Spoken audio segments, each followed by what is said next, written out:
చదువు రాకపోయినా సందే లేకపోయినా మాకు మంత్రులను చేసి ఇంట్లో కూర్చోబెట్టలే.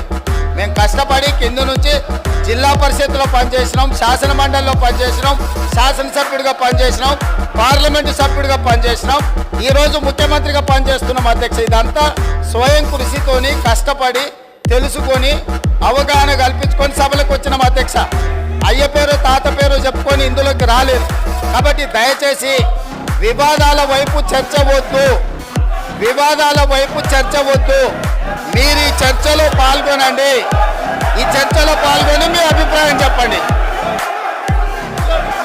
అధ్యక్ష, ముఖ్యమంత్రి గారికి సహనము సంయమనము ఓపిక ఉండాలి. మాటి మాటికి ఓపిక కోల్పోయి ఈ రన్నింగ్ కామెంటరీ అవసరం అధ్యక్ష. అధ్యక్ష, నేను కూడా అనొచ్చు అధ్యక్ష, పేమెంట్ కోటాలో ముఖ్యమంత్రి పదవి కొట్టేసిన నేను కూడా అనొచ్చు. మాట్లాడడం మేము కూడా